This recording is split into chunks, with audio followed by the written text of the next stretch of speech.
National Child Protection Week is marked annually in South Africa to raise awareness about the rights of children. While South African society is a society with a constitution, and it does have the highest regard in as far as the rights to equality and dignity for everyone, children unfortunately continue to be vulnerable and they face crimes including rape and murder. Let's talk then about some of the challenges facing the country's children.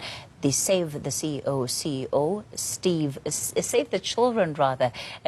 Steve Miller joins us tonight. Steve, good evening to you. Thank you so much for your time.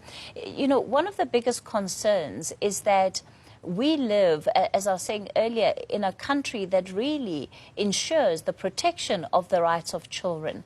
And yet, when we look even just over the last 2 years of what has happened under COVID-19, it is children that have suffered the most. They have really felt the brunt of all that has happened, and yet their voices are least represented.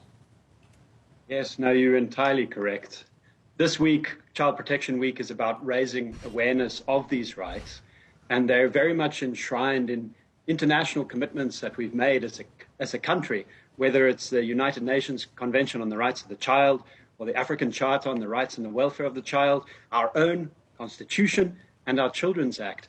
It all speaks to child rights not as a value, but as an obligation to move from thinking about children, and particularly vulnerable children, as in need of charity, to recognizing that they actually have rights, and we must deliver on these rights. We must protect, defend, and promote them. When we look at what the biggest threats facing South Africa's children are, what would you say those are? The threats are numerous, unfortunately, in our country, and it's not just South Africa. Let's be clear about that. We have a very violent history in this country of apartheid. We all grew up with violence. It's the masculine culture. So it's around us. But we're not unique in that. What we're seeing over the last couple of years with COVID, increased conflict, and the climate change issue is a slippage in all the gains that we've been making on child rights. So here in South Africa, if we're looking at protection in particular, if we're looking at violence against children, there's some issues that are now coming out stronger than others, such as teenage pregnancy, which we can speak about. We've seen an increase in child murder as well. But all forms of violence, we've seen an increase over the last couple of years. And I think all of us should really understand the urgency of this moment and act accordingly. When we look at the responses, you know, it's often very easy to go to government and say, well, government should come up with all of the solutions that are facing society. But the reality is that where children are concerned, it very much involves those guardians and parents of the children as it does government. Yeah, look, violence takes place in many areas. It can be in the home, in the community, in schools. Yes, the government takes overall responsibility as the duty bearer, and there's a lot of work that needs to be done there. But we do have the most incredible legislation, firstly, in the country, as well as plans. We've got a national plan of action for children, and it's spot on. So we don't lack for the frame. Where we lack is in the implementation. And that, as you point out, that's a multi-stakeholder affair. They're led by the government, but of course there's a role for civil society, religious groups, private sector, and you and me.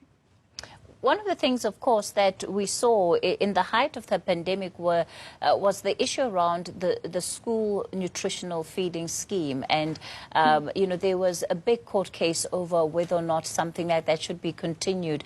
And one of the things, Steve, would be to try and ensure that when South Africa finds itself in crisis, that a program like that we know, you know, serves so many different children in various communities, especially impoverished communities. Many of them are relying on the meals they receive at school as their only meals of the day. How do we ensure that something like that is entrenched in our policy, that even in the midst of crisis, we're not necessarily pausing some of these crucial programs? Great question. One word: consistency. You know, so many of us, when we come to these child protection weeks or 16 days of activism. We do it year after year, and increasingly people are frustrated, and they're saying, you know, what's happening? Why are we not seeing anything change? In fact, things are getting worse. What is going on? And it's all about consistency. Again, we know what to do. We have, when it comes to violence, we have all the tools that we need, all the know-how. We've done the research. We know what works. But what we need is consistency on that. So school feeding is a great example of having, this is an intervention that has humongous benefits for children. I mean, if you're hungry, you can't do anything. You certainly can't learn.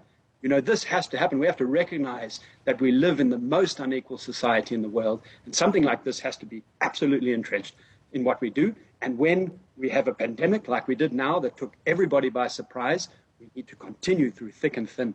So consistency, I think, is what we're asking for consistently too, but certainly this week, that we stick